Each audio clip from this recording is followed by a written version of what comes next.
사랑하는 성도 여러분, 오늘도 아쉽고 안타까운 마음이지만 또 이렇게 가정 경건회로 또 여러분들과 함께 방송을 통해 만나게 되었습니다. 비록 방송을 통해서 만나는 아쉬움은 있지만 또 이렇게 여러분들과 뭐랄까요, 실시간으로 주의 말씀을 듣고 또 함께 교제할 수 있게 하신 하나님께 감사드리고요. 또 이렇게 또 비록 작은 인원이지만 방송을 준비하는 우리 두 분 장로님과 또 많은 우리 성도 여러분들 함께 오셔서 또 아침부터 방송을 준비하고 또 여러 가지를 수고해 주시니 너무 감사합니다. 여러분, 오늘도 비록 저희들이 방송을 통해서 하나님께 나가지만 귀한 시간, 집중력 잃지 않고 하나님의 말씀을 잘 듣는 그런 귀한 시간 되시길 바랍니다. 여러분, 오늘 우리가 읽은 민수기 27장 말씀은 민수기에서 아주 중요한 말씀이라고 말할 수 있습니다. 여러분, 지난 시간에 우리가 인구가 60만 1730명이라고 해서 이 자연적 증감에 불과한, 쉽게 말하면 어떻게 보면 광야 40년 동안 하나님께서 인구를 그대로 유지시켜 주시는 은혜를 저희가 말씀을 통해서 누렸습니다. 이것은 단순하게 광야에서 뭐 환경이 어려워서 먹고 살 것이 없다, 뭐 이런 것은 사실은 여러분 불신의 개념입니다. 바로 하나님께서 그런 먹고 사는 것은 주시고자 하면 얼마든지 주시고 얼마든지 이끄시는 분 아닙니까? 그런데 광야 40년 동안 이스라엘이 이렇게 생존하게 된 비결은 그들의 죄에도 불구하고 하나님께서 오래 참으시고 인내하셔서 바로 하나님께서 한 시므온 족속이 이질어진다고 얘기할까요? 으스러지는 그런 상황에서도 여러분 이렇게 60만 1730명이라는 큰 변동 없이 인구 숫자를 유지시켜 주시는 것은 하나님의 은혜가 아니고는 말할 수 없다라고 지난 시간 말씀을 설교하였습니다. 그럴 뿐 아니라 이제 이 2차 인구조사에서 아주 나타난 특징은 여자를 인구수에 넣거나 혹은 52절 26장 52절에서 56절에 보면 땅 분배할 때 제비뽑기를 하라라는 1차 인구계수에 전혀 없던 것들을 말씀하시는 것은 바로 가나안 정복의 두 가지 전쟁이 있는데 땅 정복의 전쟁이 있지만 또 하나 땅 분배의 전쟁도 있다는 것을 지난 시간에 말씀을 드렸습니다. 바로 뭡니까? 정복의 전쟁은 외부의 적과 싸우는 전쟁이라면 이 분배의 전쟁은 우리 안에 있는 죄성과 싸우는 가장 근본적인 전쟁이라고 제가 말씀을 드렸습니다. 바로 이렇게 인구 계수는 중요한 의미를 짓는데 이렇게 인구를 60만 1730명까지 유지시킬 수 있었던 가장 중요한 이유가 바로 우리 하나님께서 은혜와 긍휼을 지키셨기 때문이지만 또 하나의 이유를 꼽자면 바로 직분자 모세가 있었기 때문이라고 말할 수 있습니다. 하나님께서 모세를 여러분 아예 물에 빠져 죽을 때부터, 그러니까 낳자마자부터 모세를 중보자로 선택하셔서 또 미디안에서 40년 보내게 하시다가 애굽 왕제로 40년 보내게 하시다가 또 미디안의 광야에서 40년을 보내게 하시다가 또 하나님 때가 참에 중보자로 80세에 부르셔서 지금 이제 올해가 120년 되는 해죠. 이 오늘 말씀에 보면 120년 되는데 또 40년 동안 신실하게 출애굽부터 시작해서 시내산에서 말씀을 받고 또 지금 이곳 모압 평지까지 요단강 건너편 여리고 건너편까지 바로 건너오게 할 수 있었던 올 수 있게 하셨던 가장 중요한 이유가 있다면 바로 이 모세를 하나님께서 신실한 중보자를 세웠기 때문이라고 말할 수 있습니다. 그런데 오늘 말씀이 이제 왜 이렇게 중요하냐면 이제 그 신실한 중보자의 사역의 끝이 어디입니까? 바로 오늘 쉽게 말하면 민수기 2장까지입니다. 뭐라 말할까요? 지금 서 있는 모압 평지까지고 물론 민수기 후반부 좀 남았고 신명기에 많은 말씀도 남았지만 그 양과 설교가 길어서 그렇지 장소로서는 이 장소가 마지막이지 않습니까? 근데 이 장소에서 이제 한 발자국만 더 옮기면 이제 모세는 어떻게 보면 죽게 되는데요. 이후부터 이제 누가 사역을 하게 됩니까? 또 다른 신실한 직분자를 세워서 정복과 분배의 실제적인 일을 하게 될 것인데 바로 여호수아를 세우는 아주 귀한 말씀입니다. 바로 하나님께서 우리 칼빈 선생님이 말했듯이 도구를 쓰셔서 일을 할 때 장인들이 일을 잘하는 것처럼 일꾼들이 일 잘하는 것처럼 항상 당신의 오른편에 왼편에 직분자를 세워서 구속 역사를 이끌어 가시는데 이제까지는 모세를 통해 이끌어 가시고 이제는 그 다음부터는 여호수아를 이끌어 가시는데 바로 오늘은 여호수아를 세우는 바로 그 말씀 아주 귀한 말씀을 오늘 말씀을 통해서 선포하도록 하겠습니다. 여러분 오늘 말씀 12절에 보시면요 이제 여호와께서 이제 인구 계수가 다 끝난 다음에 26장에서 인구 계수를 하고 27장 1절부터 12절까지 슬로브앗의 딸 5명이 딸이지만 영토를 그러니까 분배받을 수 있다. 땅을 분배받을 수 있다는 것을 말하죠. 그러니까 땅 분배의 내용이라고 말할 수 있습니다. 26장 연장된 내용이라 말할 수 있습니다. 이제 분배를 다 하고 이제 또 여러 가지 우리 자매에 대한 문제도 다 해결하고 나서 하나님께서 이제 12절에 여호와께서 모세에게 이르시되 너는 아바람 산에 올라가서 내가 이스라엘 자손에게 준 땅을 바라보라라고 말합니다. 곧 이 아바람 산이라는 요단강 동편에 아주 높은 산이 있는데요. 그 산에 올라가서 보면 뭐 여리고나 이렇게 다 보입니다. 여러분 성경을 이제 신명기까지 이제 여러분 자세히 읽어보신 분들은 모세가 산을 꼭 4번 올라갑니다. 여기서 이제 오늘 이 장면이 제일 처음 올라가고요. 또 하나는 이제 뒤에 보면 요단강 그 동편을 분배하지 않습니까? 므낫세 반지파, 갓 르우벤 지파 이렇게 분배를 하는데요. 그 분배를 하고 또 한 번 올라가고 또 세 번째는 신명기 이게 3장이고 신명기 32장에 보면 모세가 우리 그 수요 모임 때 얘기한 것처럼 노래를 부르거든요. 마지막에 신명기 31장에 뭐 노래를 부르는데 그 노래를 부르고 나서 또 한 번 산에 올라가고요. 또 마지막 산에 올라가는 것은 이제 34장에 보면 죽기 전에 뭐 이제 그 산에서 죽는데 그 느보산에 죽는데 느보산에서 죽을 때 4번 올라갑니다. 학자마다 뭐 한 번 올라간 거를 4번으로 다양하게 기록했다. 뭐 어떤 학자들은 4번 다 다르게 여러 번 올라갔다. 뭐 이게 여러 말이 있지만 여하튼 제가 볼 때 한 2번 이상은 모세가 이제 올라간 것 같습니다. 근데 올라갔는데 이제 그 땅을 바라보라라고 얘기합니다. 이렇게 땅을 이렇게 바라보는 거죠. 신명기 특별히 32장에 보면 모세가 봤을 때 정말 놀라운 일이 있는데요. 모세가 땅을 바라보는데 사해 저기 갈릴리 그러니까 북쪽이죠. 예수님 살았던 갈릴리 북쪽, 남쪽 네겝 지역까지 다 봅니다. 근데 여러분 이게 사람의 눈으로 볼 수 있는 시야가 아닙니다. 우리도 여러분 아무리 높은 산에 올라갔지만 우리 눈에 시야가 한계가 있지 않습니까? 그래서 뭐 몇 킬로 어디까지 밖에 못 봅니다. 그래서 하늘도 보면 우리가 하늘에 어떤 시야까지 있지. 그래서 우리가 하늘이 동그랗게 보이는 게 우리의 시야의 한계를 나타내는 거 아닙니까? 과학적으로. 그런데 모세가 인간의 한계를 넘어서서 사해, 그러니까 지금 여기서부터 뭘까요? 강원도 왼쪽 끝에서 오른쪽 동해를 바라보는 겁니다. 아무리 높은 곳에 서 있어도 동해를 잘 바라보이지 않습니다. 시야의 한계가 있기 때문에요. 근데 여하튼 하나님께서 모세를 온 땅을 보여주십니다. 왜입니까? 내가 너희에게 약속한 땅은 분명하고 확실하게 줄 것이라는 것을 하나님께서 이제 모세에게 약속을 하시고 그 약속의 확실한 보증으로서 뭐랄까요? 눈으로 확인하고 물건을 만진다고 할까요? 그런 확실한 보증으로 눈으로 확인하라고 말씀을 하십니다. 이제 이렇게 하고 나서 뭐 여기까지도 너무너무 좋죠. 보증을 이제 확인하고 이제 어떤 그 약속을 확인하는 면에서 너무너무 좋은데 오늘 13절 14절에 보면 모세의 아픈 것을 우리 하나님이 콕 찌릅니다. 여러분 잘 아시는 대로 13절 보실까요? 본 후에 내 형 아론이 돌아간 것 같이 너도 조상에게 돌아가리니 이는 신광야에서 회중이 분쟁할 때에 너희가 내 명령을 거역하고 그 물가에서 내 거룩함을 그들의 목전에서 나타내지 아니하였음이니라 라고 말씀하고 있습니다.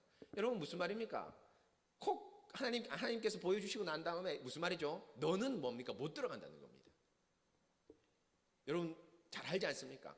너는 네 조상에게 돌아가고 네 백성에게 돌아가지 네 형 아론처럼 조상에게 돌아가지 너는 이 땅에 들어가지 못한다라고 말하는 겁니다.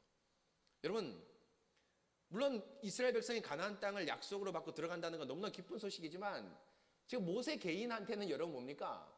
좀 마음 아픈 일이지 않습니까? 그럼 하나님도 사실은 뭡니까? 염치가 있으시지 뭐 이런 표현이 제가 적절한지 모르겠지만 뭐 이 못에 들어가지 못하는데 뭘 할까요? 그냥 뭐 약 올리는 것도 아니고 여러분 무슨 말인지 아시겠죠? 약 올리는 것도 아니고 잘 보라 또 저기 사이까지도 다 봐라 멋진 땅 봐라 해놓고 그런데 너는 못 들어간다 라는 거하고 비슷하게 느껴질 수 있습니다. 그렇죠?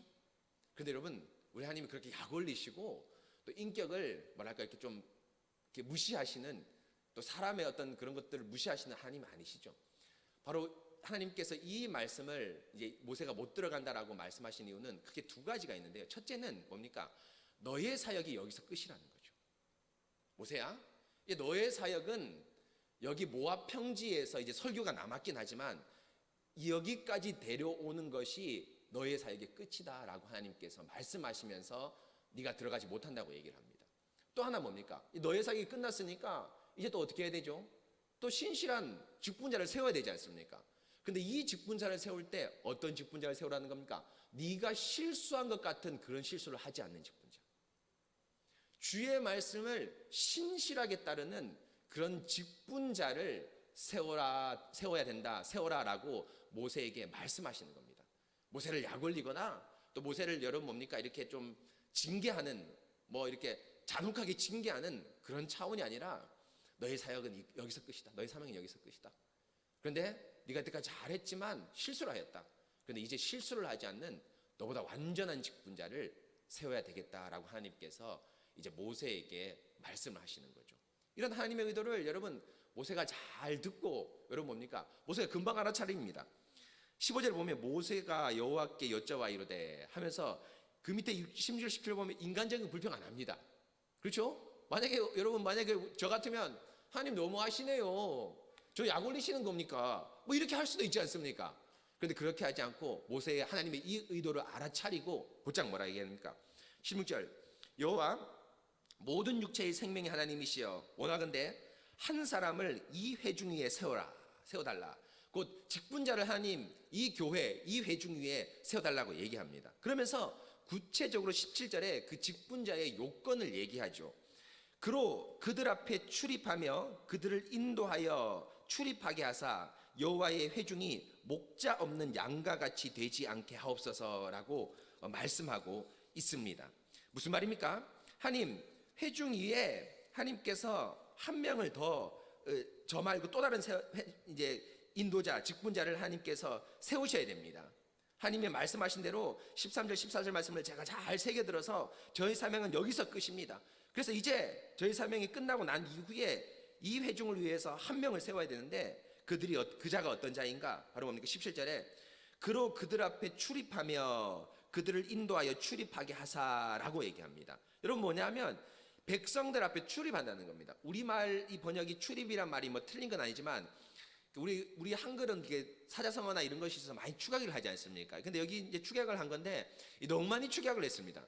출입이 틀리지 않습니다. 오늘 보면 들어가고 나간다 이렇게 되어 있습니다. 그들 앞에서 들어가고 나간다라고 되어 있습니다. 들어가고 나간다는 표현이 어떤다면 그냥 회중이 있는데 문을 열고 들어가고 나간다 이런 표현이 아니라 뭡니까? 전쟁을 진두지휘하는 사람이라는 걸 얘기합니다. 또 그럴 뿐 아니라 뒤에 그들을 인도하여 출입한다라고 얘기하는데 이 인도는 뭡니까? 그들을 리드하여, 그러니까 앞에 나가서 앞장서서 리드하여 인도하여 출입한다. 이 번역은 약간 오역입니다. 들어가고 나간다는 것이 아니라 여러분 영어 성경이나 가지고 있는 분 잘 알겠지만 데리고 들어간다. bring in. 그들을 앞서서 인도하여서 어디로 데리고 들어갑니까? 가나안 땅으로 데리고 들어갈 그 사람을 뽑아주시옵소서 하나님께 세워주십시오 얘기하는 겁니다. 한마디로 뭐라 하냐면 전쟁의 장수를 지금 비유하고 있습니다. 근데 그 장수가 뭡니까?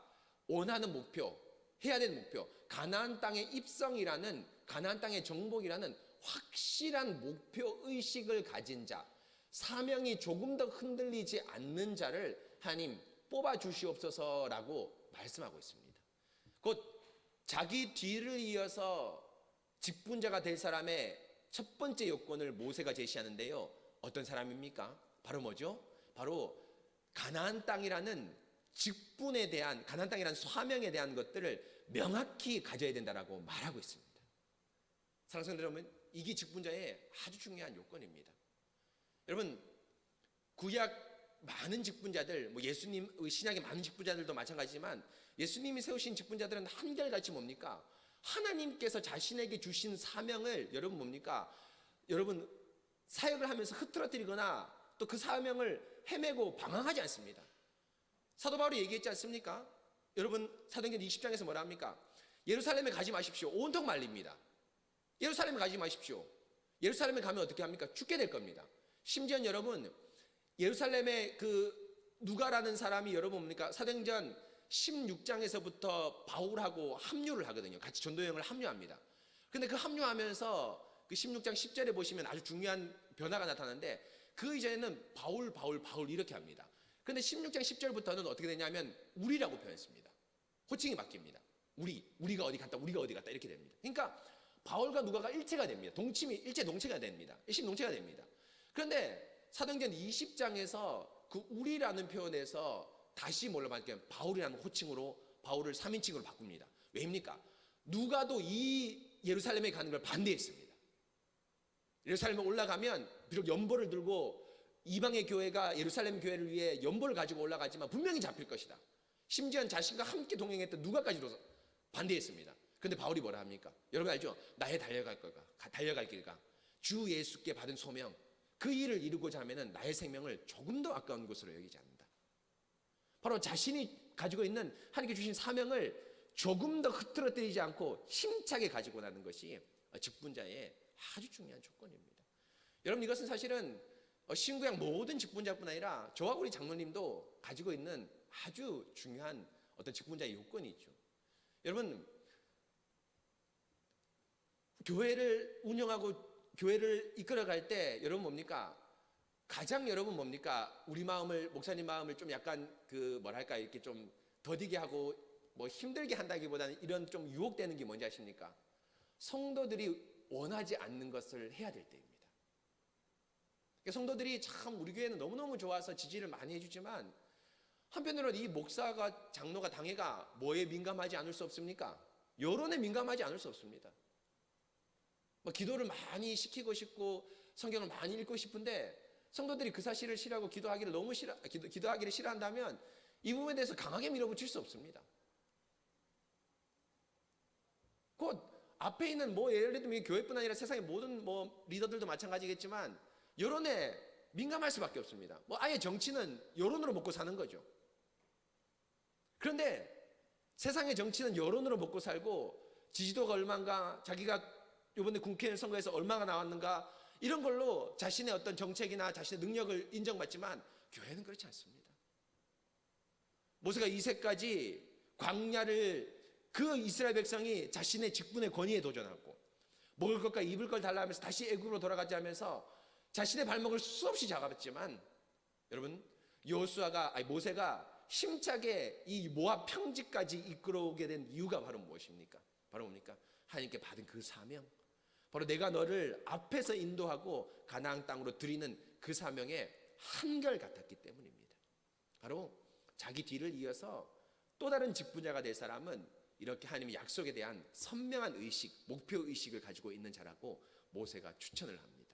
또 하나 여러분 추천이 있죠. 17절 후반부에 나옵니다. 목자 없는 여호와의 회중이 목자 없는 양과 같이 되지 않게 하옵소서라고 말하고 있습니다. 여러분 무슨 말입니까? 바로 이 선명한 사명의식, 가나안 땅이라는 약속의 목표를 가지고 인도하지만 그 인도자가 여러분 어떤 사람입니까? 독재자가 아닙니다. 마치 여러분 뭡니까? 뭐 코에다가 고삐를 껴서 피를 질질 흘리면서 끌고 가는 그런 억어해서 끌고 가는 독재자가 아닙니다. 만약에 여러분 그런 독재자라면 목자 없는 양과 같이 되지 않게 없어서라고 하지 않고 뭡니까? 장수 없는 군대가처럼, 장수 없는 병사처럼 되지 않게 하옵소서, 이렇게 얘기했을 것입니다. 사실 여러분 17절의 앞에 그들 앞에 출입하고 그들을 인도하여 그들을 가나안 땅으로 들이게 한다는 이 표현은 고대 문헌에 보면, 당시 고대는 보면 장군에 대한 묘사였습니다. 장군에 대한 묘사, 장군을 이런 사람을 뽑읍시다 할 때는 장군은 그들 앞에 출입을 하고 들어갔다 나왔다 하고 그들을 어떤 정복지로 인도할 그런 사람이라고 이 묘사입니다. 장군에 대한 묘사입니다.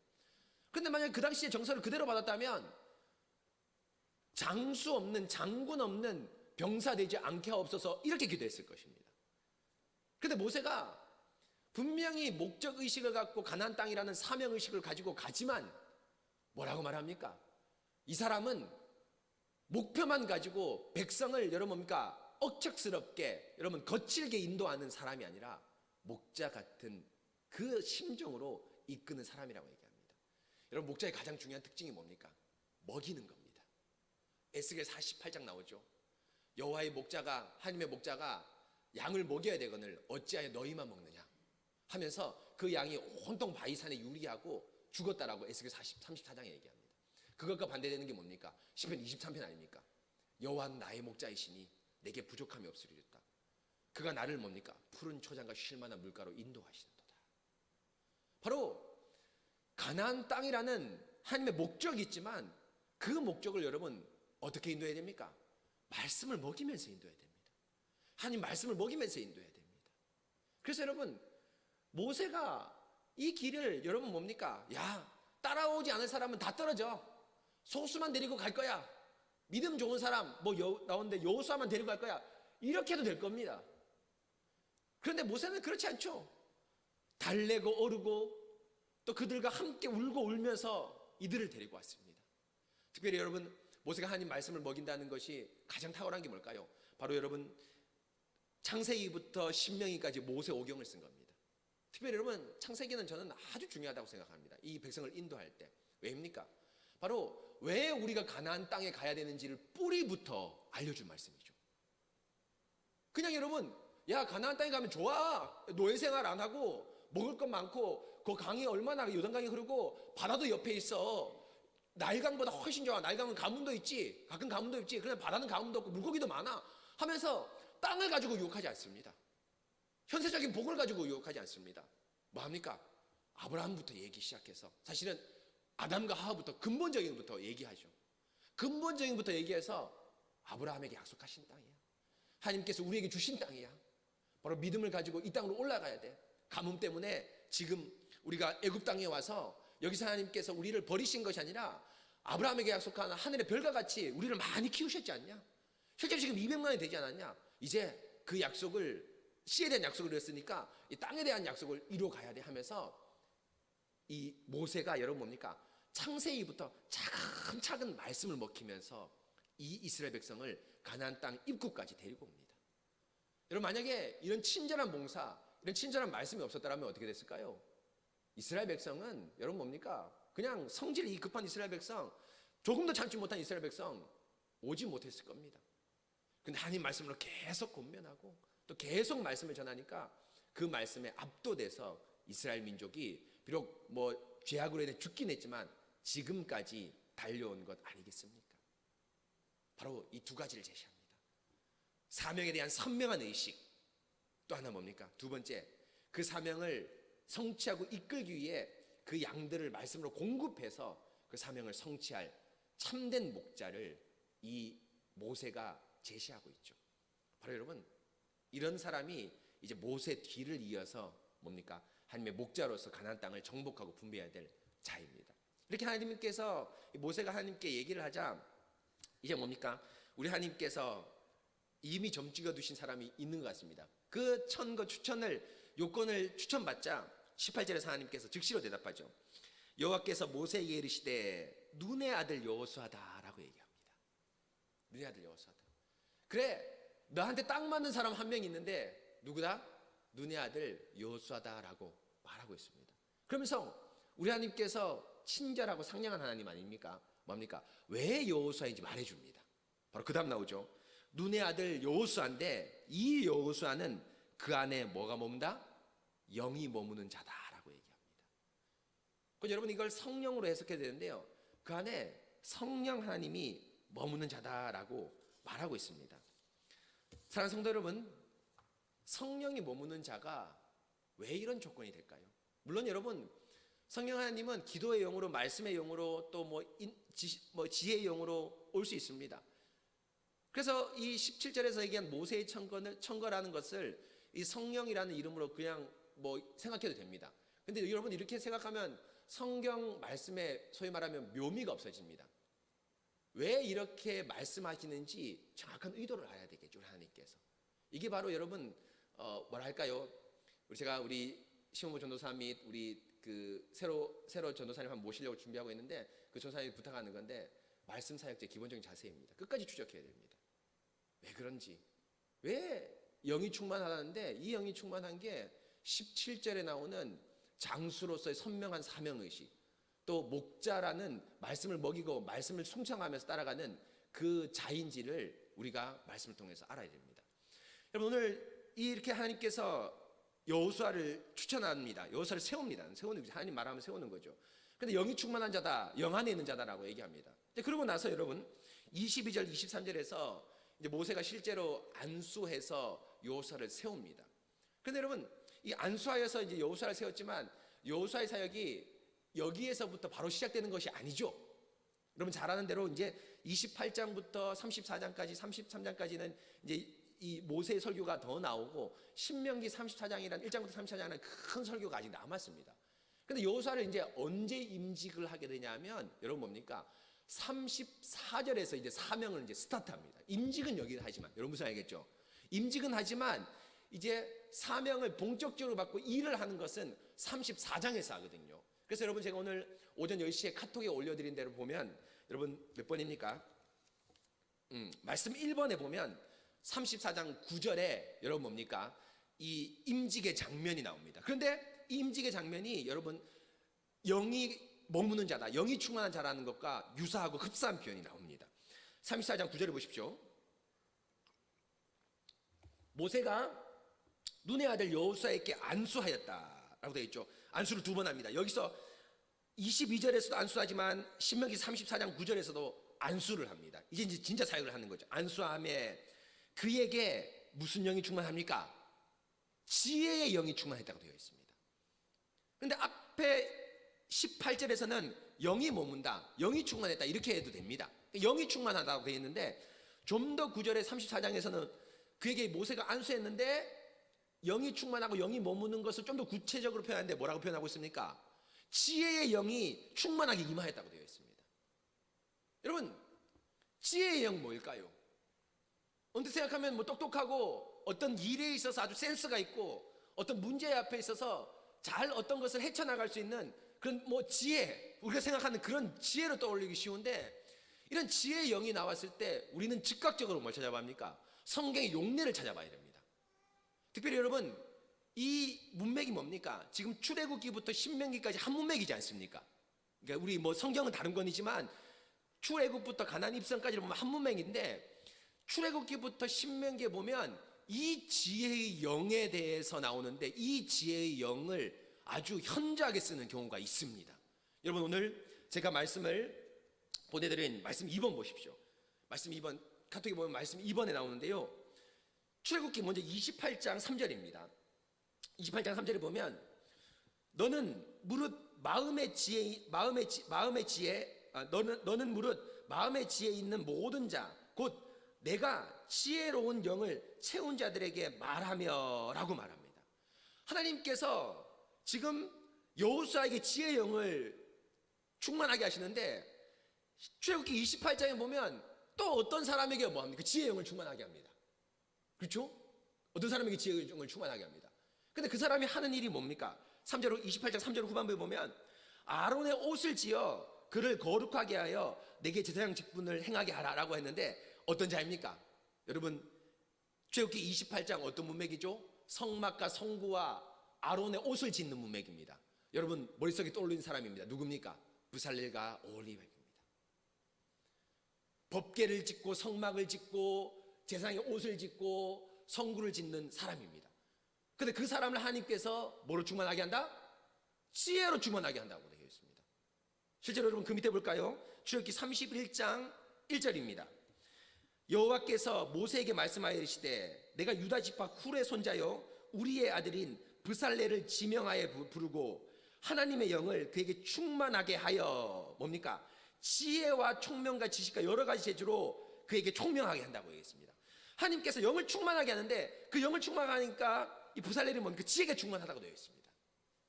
그렇죠? 그 밑에 여러분 오홀리압도 마찬가지입니다. 31장 6절에 보십시오. 출애굽기 내가 또 단지파 아히사막의 아들 오홀리압을 세워 그와 함께 거하게 하며, 그러니까 브살렐과 같이 일하게 하는 거죠. 하는데 지혜로운 마음이 있는 모든 자에게 내게 지혜를 줬다. 그러니까 오홀리압에게 지혜로운 마음을 줬습니다. 그런데 이 마음이 여러분 뭡니까? 뭐하고 똑같습니까? 영이라는 단어하고 똑같습니다. 히브리어로 루아흐, 영이라는 단어 똑같습니다. 마음량이 번역을 다르지만 똑같습니다. 내가 그에게 지혜로운 영을 주겠다 라고 말합니다. 오홀리압에게. 그건 여러분 직분자의 요건, 사명에 충실하고 하나님 말씀을 먹이는 목자 같은 사람이 직분자가 되는데 그 사람 여호수아다. 그런데 그 여호수아는 왜 그런 사람이냐? 하나님께서 말합니다. 지혜로운 영을 가졌다. 그 지혜로운 영으로 충만했다. 그런데 그 지혜로운 영이 뭡니까? 브살렐과 오홀리압이 가졌던 지혜로운 영입니다. 근거 구절이 더 많지만 여러분 제가 많이 올리지 않았습니다. 그런데 여러분 심전사 뒤에 누구 오셨는데 한번 보십시오. 예, 심전사 한번 보십시오. 예. 네, 뒤에 오셨습니다. 예, 한번 보십시오.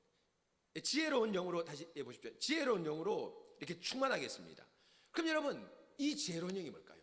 과연 브살렐과 오홀리압에게 준 지혜로운 영이 뭘까요? 여러분 계속 여러분 제가 드린 말씀 보십시오.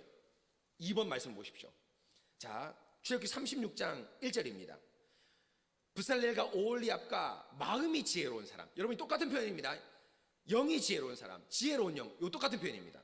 브살렐과 오홀리압 및 마음이 지혜로운 사람, 곧 여호와께서 지혜와 총명의 영을 부으사 성소에 쓸 모든 일을 할 줄 알게 하시는 자들은 모두 여호와께서 명하신 대로 할 것이니라. 39장 7절. 실제로 오홀리압이 옷을 만들죠. 제사장 옷을 만드는데 에봇 어깨 바지에 달아 이스라엘의 아들들을 기념하는 보석을 삼았으니 여호와께서 모세에게 명하신 대로 하였더라. 또 39장 32절. 이스라엘 자손이 이와 같이 성막 곧 모든 회막의 모든 역사를 마쳤습니다. 사람들이 다 지었습니다. 마치되 여호와께서 모세에게 명령하신 대로 그대로 다 해놨다. 여러분 뭘 의미합니까? 지혜로운 마음이라는 것은 뭡니까? 어떤 일을 할 때 센스를 말하거나 일을 잘하거나 판단을 잘하는 그런 지혜가 아닙니다. 물론 그런 것이 있었겠죠. 여러분 일하다 보면 어떤 것에서 선배나 고참들이 설명서에 나와 있지 않은 것이 있습니다. 분명히 있습니다. 그럴 때 어떻게 판단하고 어떻게 나사를 돌리고 어떻게 나사를 끼워야 될지 여러분 뭡니까? 우리가 여러분 뭡니까? 그 보면 딱 지혜로운 사람이 있습니다. 제가 우리 두 분 장로님 교회에서 얼마나 일을 많이 하신지 오늘 전구도 갈아 끼우고 뭐 프로젝트 설치하고 뭐 이렇게 하는데 우리 젊은이들이 따라가지 못하는 지혜가 있습니다. 그렇죠? 아주 연륜에서 오는 노하우의 지혜가 있습니다. 근데 물론 그런 지혜가 포함되어 있겠지만 브살렐과 오홀리압에게 얘기한 지혜로운 마음, 지혜로운 영, 내가 지혜를 가득 부어주고 영을 가득 부어주겠다 하는 그 지혜는 무엇입니까? 그런 인간적 센스나 기술, 어떤 그런 정교한 기술을 얘기하는 것이 아니라 뭡니까? 하나님 말씀을 그대로 따르는 겁니다. 이것이 지혜로운 마음, 지혜로운 영입니다. 여러분 무슨 말입니까? 여호수아를 하나님께서 모세가 첨가한 사람으로 딱 맞다고 생각합니다. 딱 맞다고 생각합니다. 사명의식이 명확하고 목자들에게 뭡니까? 양들에게 하나님 말씀을 제대로 먹이면서 그들을 이끌어갈 수 있는 요건에 딱 맞는 사람이 여호수아인데 왜입니까? 여호수아가 하나님 말씀으로 가득 차 있기 때문입니다. 하나님 말씀을 그대로 따르는 충성된 일꾼이기 때문입니다. 그래서 여러분 기억나시죠? 제가 민수기 13장 14장을 설교하면서 다른 10명들은 다 뭡니까? 하나님 말씀 따르지 않고 세상 것 봤습니다. 거인이 있습니다. 안악자손이 있습니다. 우리가 정복하지 못합니다. 라고 했는데 여호수아와 갈렙만이 여러분 뭡니까? 그것을 하나님 말씀을 따라봤습니다. 특별히 갈렙과 여호수아 같은 마음이었죠. 갈렙이 어떤 마음을 가졌습니까? 내가 여호와께 충성된 마음을 가졌다. 충성된 마음입니까? whole heart. 전적으로 마음에 있는 그대로 주의 말씀에 압도돼서 보고를 했습니다. 바로 이것이 뭡니까? 지혜로운 영입니다. 여호수아가 바로 이 지혜로운 영을 가졌습니다. 여러분 여호수아의 가장 지혜로우면 여러분 여러 가지 뽑을 수 있지만 뭐 13장 14장의 가데스 바네아 사건도 뽑을 수 있지만 저는 한 장면을 뽑고 싶습니다. 민수기 11장에 보면 여러분 이스라엘 백성이 성막을 다 짓고 출발하지 않습니까? 3일 길을 갔는데 우리가 설교했는데요, 부추 달라 물고기 달라 고기 달라 불평하지 않습니까? 그 장면이 나옵니다. 3일 길을 갔는데 불평을 합니다. 그때 하나님께서 고기를 주겠다고 얘기하죠. 그런데 여호수아가 모세가 뭡니까? 크게 낭망을 합니다. 내가 3일 길 갔다는 건 뭡니까? 예전에 뭡니까? 처음 출애굽에서 3일 길 갔을 때 물하고 똑같죠? 똑같은 상황을 하나님께서 만들지 않습니까? 그런데 1년 전 혹은 3년 전에 그 내용, 그 모습과 똑같이 변하지 않아서 모세가 낭망을 합니다. 그런데 그 낭망한 모세에게 하나님께서 위로를 주시면 어떻게 합니까? 너희 70명 장로 모아라. 해막에. 기억나시지 않습니까? 그래서 모세에게 임한 영을 누구에게 줍니까? 그 70명 장로에게 줍니다. 그러면서 그들도 예언을 합니다. 곧 모세의 말씀 사역을 이 70명 장로들에게 덜어주는 거죠. 그런데 그 회막에 모여랬는데 안 나온 사람, 메닥과 엘닷이라는 사람이 있었습니다. 민수기 11장에 나옵니다. 여러분 기억하시는지 모르겠지만 나오는데 그때 진중에서 예언을 막 합니다. 원래 회막 근처에서 예언을 해야 되는데. 근데 그때 누가 달려옵니까? 여호수아 달려오죠. 뭐라 얘기합니까? 모세 선생님, 저들에게 예언하지 말게 해주십시오. 저들이 회막에서 당신의 영을 받아서 예언해야 되는데 회막에서 자기 생각에는 이상한 예언을 한다 이렇게 생각하겠죠. 예언을 합니다 라고 얘기합니다. 이거 모세가 그건 괜찮아, 나와 같이 모든 선지자 되기를 하나님께서 원하신다면서 여호수아의 잘못된 것을 교정시켜 줍니다, 모세가. 그런데 그 장면에서 우리가 뭘 할 수 있습니까? 여호수아의 충성됨을 할 수 있습니다. 오직 말씀 사역은 누굴 통해서? 모세를 통해서. 그래서 여러분 보십시오. 광야에서 여러분 모세가 힘들었던 게 두 가지입니다. 뭡니까? 물 달라 밥 달라 음식에 대한 투정입니다. 또 하나의 힘들었던 게 뭡니까? 두 가지 이스라엘 백성의 반란이 나오는데 하나는 음식과 그 생활의 고초에 대한 반란입니다. 또 하나 반란 뭡니까? 직분에 대한 도전입니다. 성경에서 오늘 말씀에서 두 가지를 봤죠. 뭡니까? 그러니까 아론과 미리암, 고라 다단 아비람. 뭡니까? 모세가 힘들었습니다. 뭐가 힘들었습니까? 백성들이 아직 잘하지 않아서 계속 애굽으로 돌아가는 것 때문에 힘들었습니다. 또 하나 힘든 게 뭡니까? 삐딱하면 쿠데타 일으키는 겁니다. 특별히 여러분 아론과 미리암 보십시오. 왜 모세만 말하느냐? 우리가 더 말하지 않냐? 우리도 대제사장이다, 우리도 선지자다 하면서 모세의 권위에 도전합니다. 하나님께서 얘기했죠. 모세는 너희와 다른 중보자다. 성막을 마음껏 들락날락 할 수 있는 중보자다 말씀하지 않습니까? 근데 여러분 그런 권위에 도전하려면 가장 누가 먼저 권위에 도전할 수 있을까요? 여호수아지 않습니까? 바로 여러분 여호수아가 그 이스라엘 백성이 여러분 뭡니까? 하나님께서 금송아지 사건 때문에 회막을 짐 밖에 냈을 때 모세가 거기 가서 하나님 말씀을 받아오지 않습니까? 우리가 살펴봤지 않습니까? 그런데 모세는 다시 그 말씀을 받고 다시 돌아왔습니다. 지난으로 돌아왔습니다. 자기 집으로 돌아왔습니다. 그런데 여러분 잘 알죠? 모세의 시종 여호수아는 회막을 떠나지 않았다. 모세는 짐 밖에 있는 회막에서 떠나지 않았습니다. 충성으로 치면 제가 볼 때 모세보다 훨씬 더 충성된 사람입니다. 그래서 쿠데타를 일으킬 수 있죠. 능력 있죠. 군인 아닙니까? 그래서 여러분 우리 인류 역사에 보면 쿠데타를 일으키는 가장 대표적인 직업군이 어디입니까? 군인 아닙니까? 뭐 우리나라뿐 아니라 모든 나라도 마찬가지 아닙니까? 힘이 있기 때문에, 능력이 있기 때문에, 군대를 동원할 수 있기 때문에. 그런데 여호수아는 선생님만 설교해야 됩니다. 선생님이 직분이 보호받아야 됩니다. 당신이 주신 그 말씀만 내가 받겠습니다. 아주 충성된 사람이었습니다. 그래서 여호수아를 표현하는 표현이 있죠. 출애굽기 한번 나오고 여호수아 1장 1절에 나오는데 모세의 수종자라고 되어 있습니다. 이 수종자라는 표현보다 여러분 예전 우리 개역 한글판이 훨씬 좋습니다. 모세의 시종이라고 표현되어 있습니다. 시종. 시종은 뭡니까? 좀 여러분 세속적인 말로 하면 여러분 따까리, 시다. 이 시종이란 말이 대한제국에 제가 찾아본 대한제국에서 왕을 소위 말하는 비서실 같은 사람입니다. 비서관 같은 그런 직책들을 얘기하는데 비서관은 여러분 권위가 있죠. 우리 청와대 비서관은 권위가 그 능력이 있지 않습니까? 근데 이제 그 대한제국에 있는 시종의 비서관들은 능력이 없습니다. 말 그대로 주인과 밀착이 돼서 다니는 그냥 하나의 몸종에 불과합니다. 바로 여호수아가 모세의 시종으로서 모세의 수종자로서 지혜로운 영이 가득한 사람입니다. 바로 이 자가 여러분 이스라엘 백성을 가나안 땅으로 이끌 수 있는 충성된 사람입니다. 사랑하는 성도 여러분, 직분자의 가장 중요한 요건, 바로 모세를 이어서 가나안 땅을 정복할 가장 중요한 요건이 있다면 뭘까요?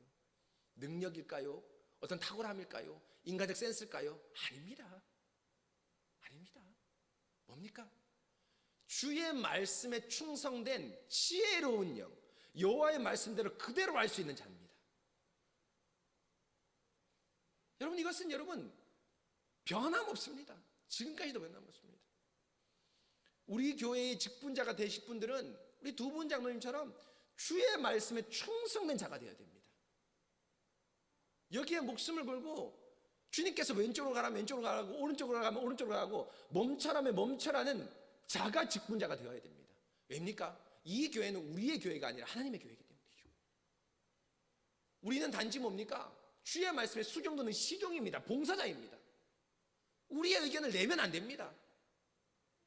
모세를 따라다녀서 모세의 시종과 모세가 일체되는 것처럼 우리의 봉사를 통해서, 직분의 봉사를 통해서 주님을 드러내야 되는 거죠.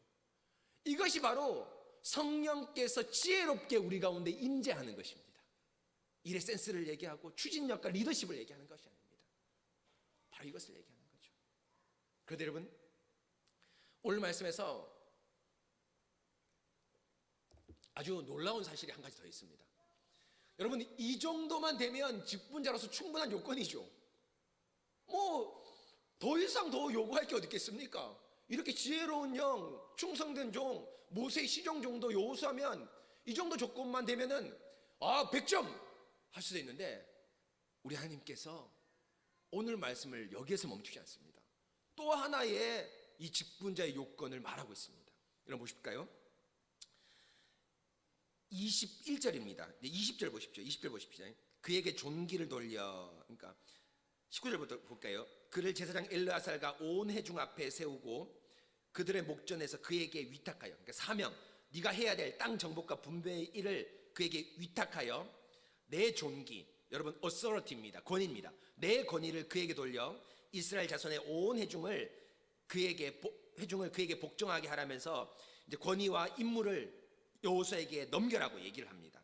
그런 다음에 하나님께서 21절에 전혀 예상하지 않은 말씀 한 말씀이 나옵니다. 어떤 말입니까?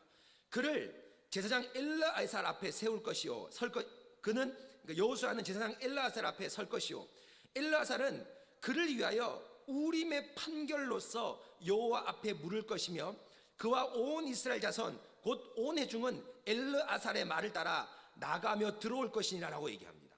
무슨 말입니까? 21절에서 엘르아살에게 이 여호수아가 물으라고 되어 있습니다. 엘르아살이 그를 위하여 판결로서 여호와 앞에 묻고 그와 온 이스라엘 자손, 곧 여호수아와 온 이스라엘 자손은 엘르아살의 말, 곧 그 위에 보면 우림의 판결로서 여호수아와 이스라엘 자손이 들어가고 나가면서 순종하라고 말합니다. 그건 뭘 얘기합니까? 제비뽑기입니다. 우림의 판결.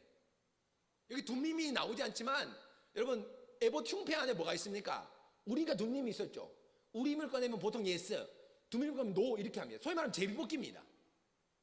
하나님께서 여호수아에게 권위를 줘라라고 말합니다. 너의 모든 종기를 줘라라고 말합니다. 그런데 거기서 멈추지 않고 뭐 합니까? 하나님께서 엘르아살 아래 복종하게 하는데 엘르아살 제비뽑기에 의존하라고 얘기합니다. 어떤 판결이 있을 때 뭐 합니까? 엘르아살 앞에 가서 물어봐서 하나님 아버지 앞에 물으라고 얘기합니다. 대표적으로 여러분 어떤 사건이 나옵니까? 기브온 족속 사건, 최근에 기억나십니까? 기브온 족속 사건 나오지 않습니까? 그때 기브온 족속이 근처에 사는데 막 자기 옷도 막 허름한 걸로 해서 막 속여서 막 오지 않습니까? 그런데 여호수아와 이스라엘 백성이 뭐 하지 않았다? 여호와께 묻지 않았다, 이런 표현이 있거든요. 묻지 않았다는 게 기도하지 않았다 이게 아닙니다. 뭐 하지 않았다? 엘르아살 앞에 묻지 않았다는 겁니다. 엘르아살 묻지 않았다는 겁니다. 또 여러분, 여호수아가 땅 분배를 하지 않습니까? 그때 출애굽기 지난주에 본 것대로 어떻게 분배합니까? 그냥 임의로 분배하는 게 아닙니다. 제비뽑기하라고 되어 있습니다. 근데 그 제비뽑기가 어떤 뽑기일까요? 바로 여러분 뭡니까? 이 엘르아살의 제비뽑기입니다.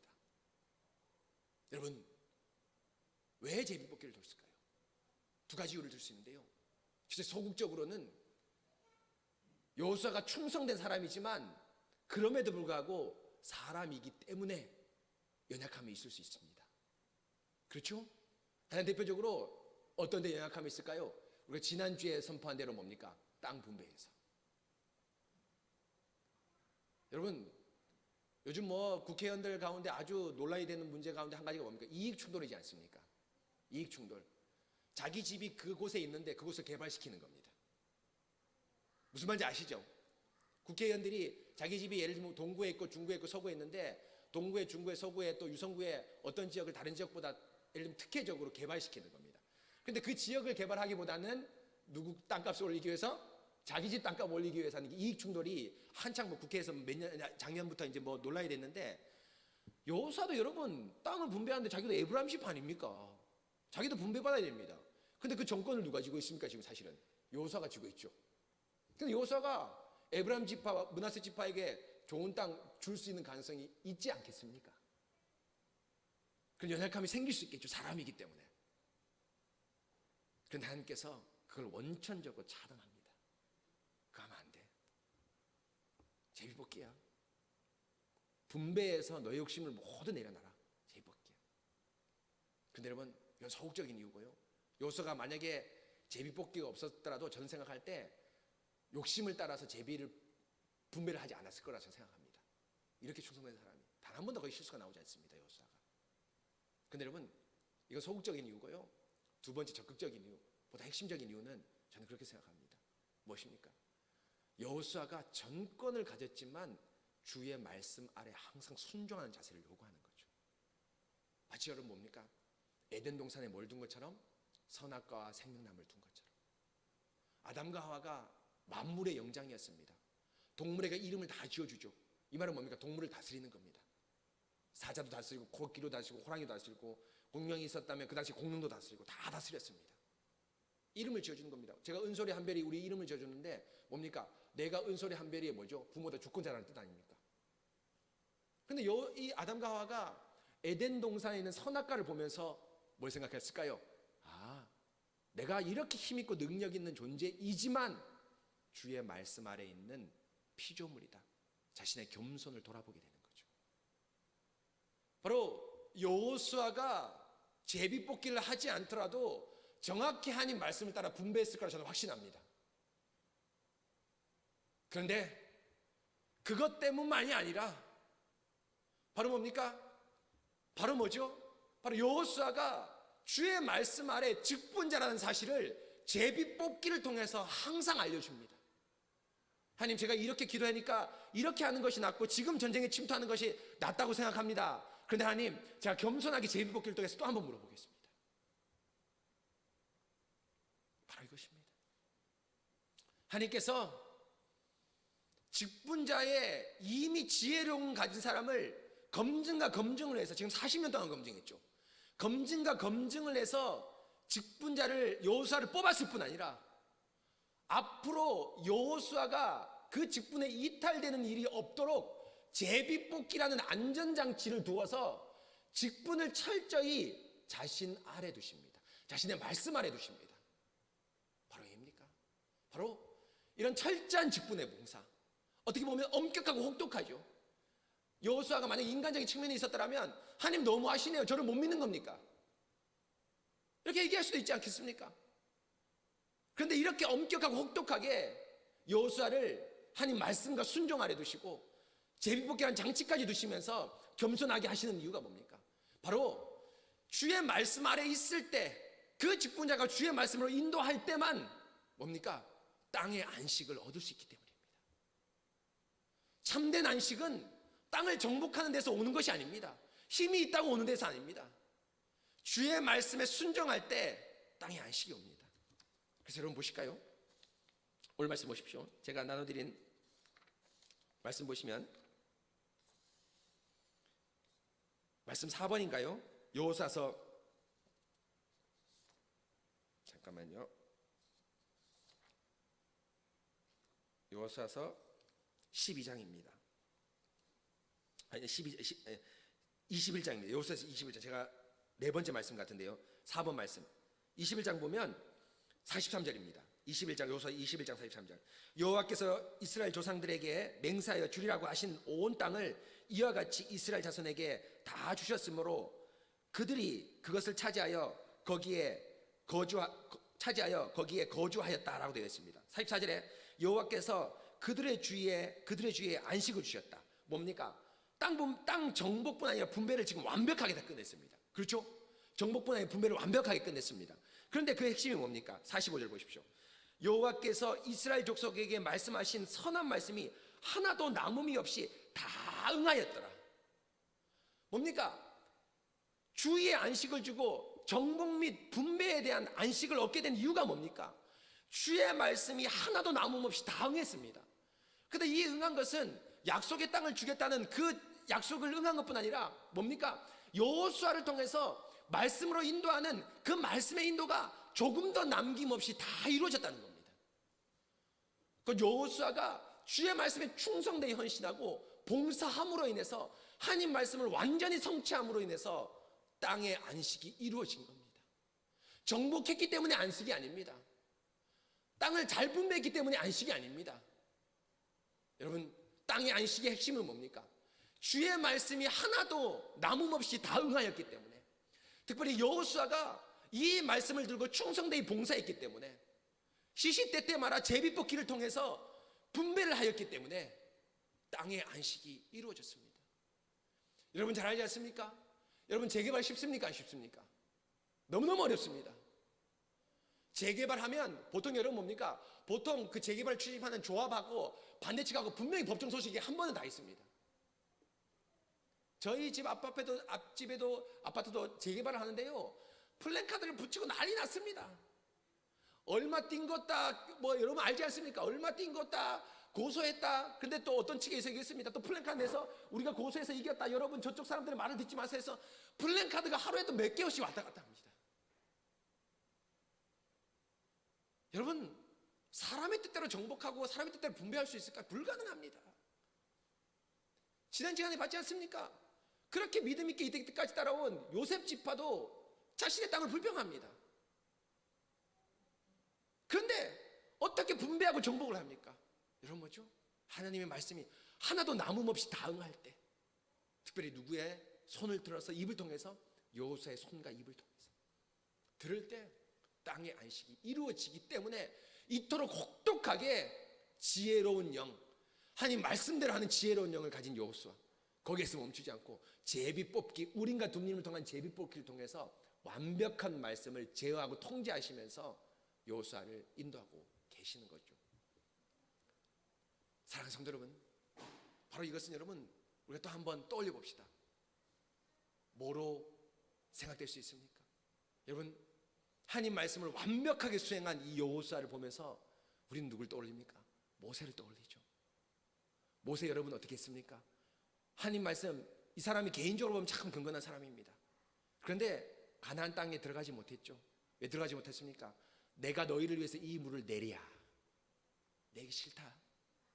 하나님의 의도하고 달랐죠. 하나님의 말씀을 거꾸로 드렸습니다. 하나님의 말씀을 거꾸로 들어서 가나안 땅에 들어가지 못했습니다. 그러면서 제가 말씀한 게 뭡니까? 이것과 다르게 우리 주 예수 그리스도는 어떻게? 내가 주의 말씀을 다 지키러 행하러 왔나이다 하면서 히브리서 10장 말씀을 들면서 뭐라 합니까? 반면 교사로서, 그때 모세 민수기 20장의 반면 교사로서 예수님을 제가 제시한 적이 있습니다. 그런데 여러분, 오늘은 반면 교사가 아니라 어떤 교사입니까? 정교사, 바른 교사로서 여호수아를 통해서 우리 주 예수 그리스도가 드러나게 됩니다.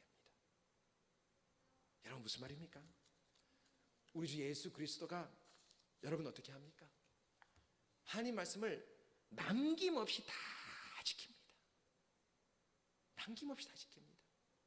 그래서 여러분 갈라디아서, 우리가 지난주 성탄 예배 때 살펴본 것처럼, 성탄 경건회 때 살펴본 갈라디아서 4장 4절에 이렇게 얘기하죠. 때가 참에 하나님이 그의 아들을 보내사 여자 아래 나게 하시고, 육체를 입고 하는 것 똑같이 오죠. 율법 아래 나게 하신 것은 율법 아래 있는 자들을 속량하시고 우리로 아들의 명분을 얻게 하려 하십니다. 예수님이 단 하나도 남김없이 여러분 뭡니까? 하나님 말씀을 지킵니다. 그런데 여러분 놀라운 건 뭔지 아십니까? 예수님이 여호수아처럼 위에 있는 사람으로서 말씀을 여러분 뭡니까? 지켜라고 명령을 내리는 오다로 온 게 아니라, 위에 있는 상관으로 온 것이 아니라 뭐로 왔다고 되어 있습니까? 사람으로 왔다고 되어 있습니다. 사람으로 와서 율법을 다 지켰다고 되어 있습니다. 우리 성탄 경건회 때 살펴본 것처럼 육체로 와서 율법을 다 지켰습니다. 그런데 여러분 왜 육체로 와서 율법을 다 지켰습니까? 핵심이 뭐죠? 바로 뭡니까? 바로 우리가 이루지 못하는 율법을 그리스도를 통해서 이루는 겁니다.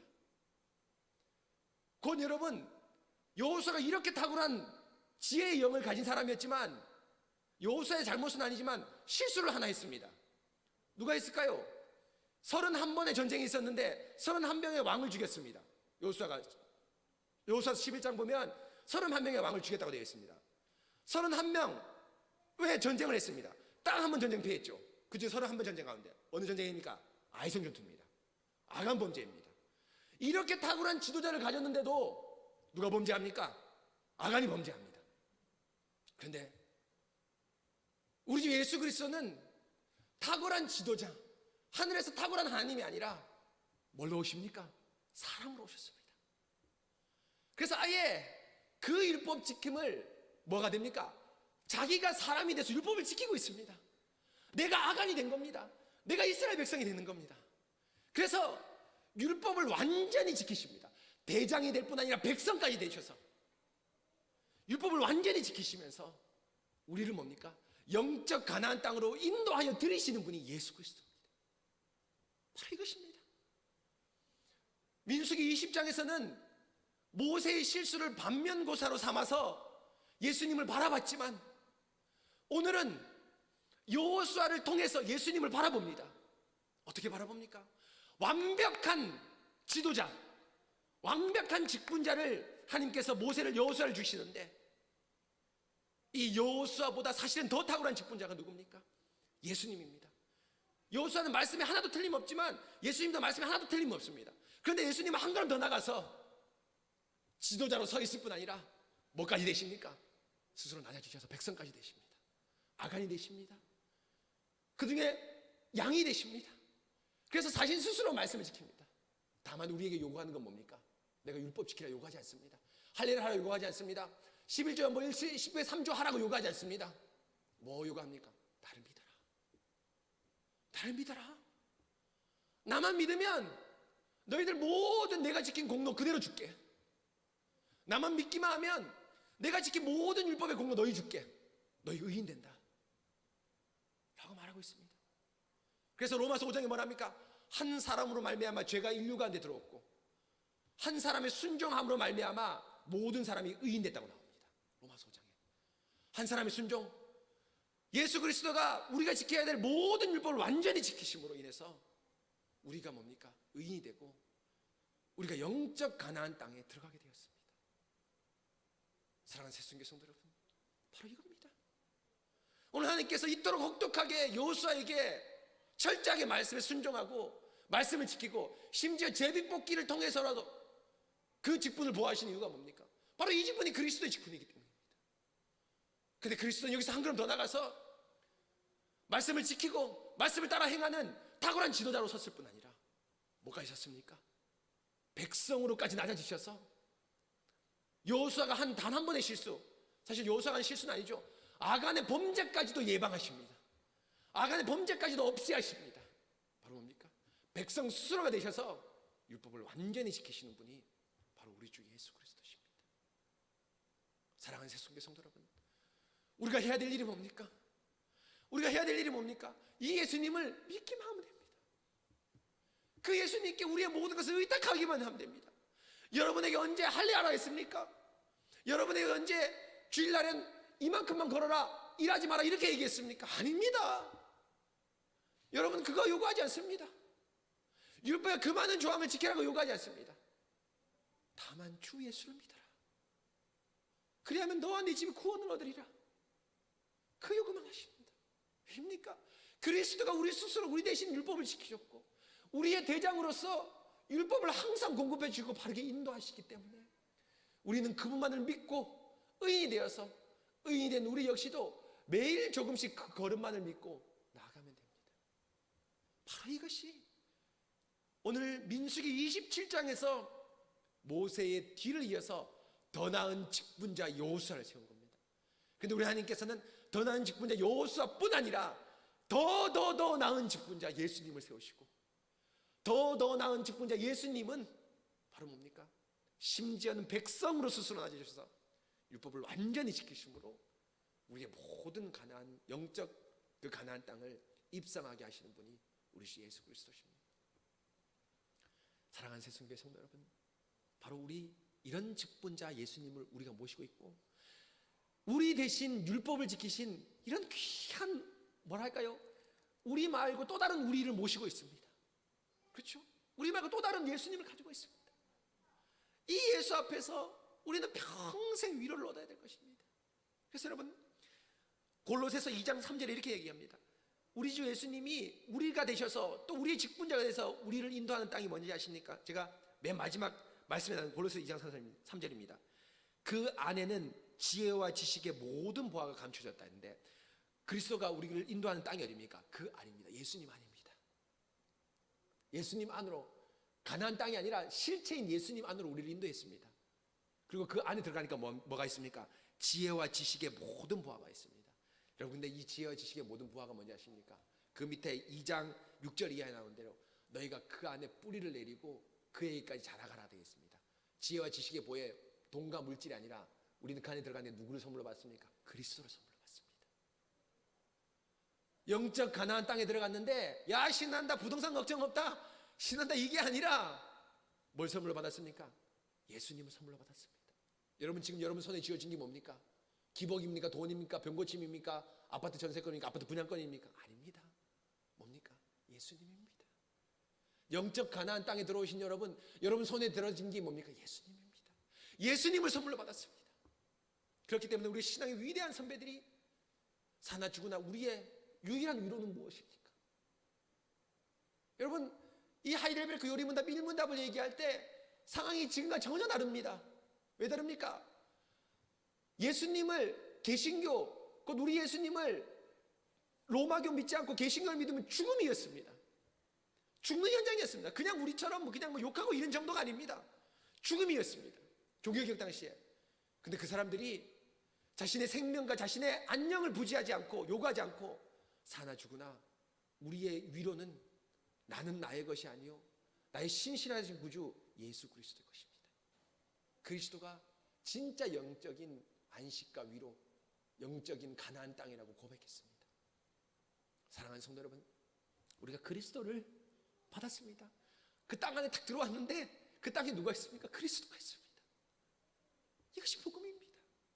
예수님이 우리를 끌고 또 우리가 되셔서 우리를 업고 가나안 땅으로 들이셨습니다. 그 안에 들어갔습니다. 근데 그 안에 들어가니까 예수님이 있습니다. 예수님이 우리의 보화입니다. 예수님이 우리의 보석입니다. 여러분, 이것이 참된 직분자 예수 그리스도, 참된 백성인 예수 그리스도가 우리에게 주신 귀한 선물입니다. 사랑하는 성도 여러분, 2020년 오늘이 마지막 주일입니다. 정말 2020년 얼마나 여러분 힘들고 고생하셨습니까? 정말 코로나로 인해서 이 한 해를 보냈다고 해도 과언이 아닙니다. 예배 드리려 해도 또 코로나가 터져서 단계가 격상되지 않을까 얼마나 마음이 조마조마했습니까? 그런데 여러분, 그 조마조마한 순간마다 우리를 위로하시는 게 뭡니까? 어떤 기복과 세상의 물질이 아니라 그리스도라는 선물을 이 말씀과 예배를 통해서, 이 말씀을 통해서 여러분에게 선물로 주지 않습니까? 예배당에 들어오고 나갈 때마다 우리 마음에 꼭 마음에 안게 된 게 뭡니까? 예수님이란 선물입니다. 영적 가나안 땅에 잘 들어오셨습니다. 여러분, 이 땅에 들어와서 그리스도 안에 깊이 뿌리를 내시고 그 안에서 하나님만 바라보시는 진정한 가나안 땅의 백성이 되십시오. 그 가나안 땅의 백성이 되셔서 다른 것 아니라 그리스도를 통해서만 위로를 누리시는 여러분 되시기 바랍니다. 바로 이것이 올해 마지막 하나님께서 우리에게 주시는 말씀입니다. 여러분, 이제 2021년 어떤 세상이 펼쳐질지 모릅니다. 미국이 백신이 가장 최초로 가장 빨리 맞기 시작했는데요, 이 일이 더디게 진행된다 나옵니다. 여러분, 그 백신이 우리의 영적 안전, 우리의 영적 안위를 보장하는 것이 아닙니다. 2021년 어떻게 될지 모릅니다. 그러나 여러분, 지혜의 영으로 가득한 여호수아, 사실 여러분 놀라운 사실인데 여호수아란 뜻이 뭡니까? 예수님이랑 똑같은 이름입니다. 구약으로 하면 여호수아고 신약으로 헬라어하면 예수입니다. 그래서 오늘 제목이 뭡니까? 오늘 제목이 뭐죠? 여호수아가 주는 참된 안식이죠. 근데 갈로에 제가 뭐라 적었습니까? 예수가 주는 안식이라고 제가 오늘 변경했습니다. 어제 주보하고 좀 다릅니다.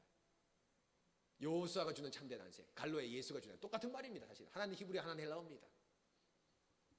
여호수아, 예수가 주는 참된 안식에 거하시는 여러분 되시기 바랍니다. 어떠하게 요동하더라도, 어떠하게 어려움이 있더라도 여호수아, 예수가 주는 안식에 거하시는 여러분 되시기 바랍니다. 여러분, 이 시간 함께 같이 기도하도록 하겠습니다.